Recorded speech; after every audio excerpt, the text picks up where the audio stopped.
एक समय की बात है, एक बार भगवान बुद्ध के दो शिष्य उनसे मिलने जा रहे थे।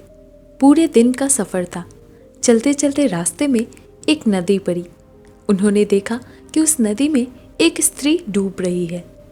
बौद्ध भिक्षुओं के लिए स्त्री का स्पर्श वर्जित माना जाता है। ऐसी स्थिति में क्या किया जाए, वे लोग सोच रहे थे। उन दोनों भिक्षुओं में से एक ने कहा कि हमें धर्म की मर्यादा का पालन करना चाहिए। स्त्री डूब रही है तो डूबे, हमें उससे क्या। लेकिन दूसरा भिक्षु अत्यंत ही दयावान था। उसने कहा कि हमारे रहते कोई इस तरह मरे, यह तो मैं कदापि सहन नहीं कर सकता। इतना कहकर वह पानी में कूद पड़ा, डूबती स्त्री को पकड़ लिया और कंधे का सहारा देकर किनारे पर ले आया। दूसरे भिक्षु ने उसकी बड़ी भर्त्सना की। रास्ते भर वह कहता रहा कि मैं जाकर बुद्ध से कहूँगा कि आज तुमने मर्यादा का उल्लंघन किया है, तुमने कितना बड़ा पाप किया है।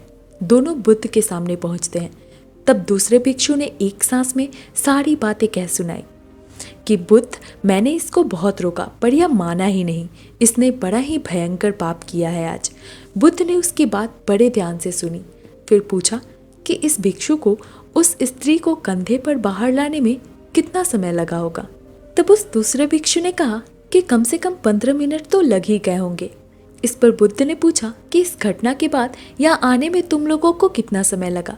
तब भिक्षु ने हिसाब लगाकर उत्तर दिया कि यही कोई 6 घंटे लगे होंगे। फिर बुद्ध ने कहा कि भले आदमी, इस बेचारे ने तो उस स्त्री की प्राण रक्षा के लिए उसे सिर्फ 15 मिनट ही अपने कंधे पर रखा, लेकिन तुम तो उसे 6 घंटे से अपने मन में बिठाए हुए हो, वह भी इसलिए कि मुझसे इसकी शिकायत कर सको।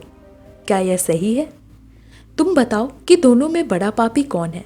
बेचारा भिक्षु निरुत्तर हो गया। वह समझ गया कि पाप सिर्फ शरीर से नहीं, मन से भी होता है।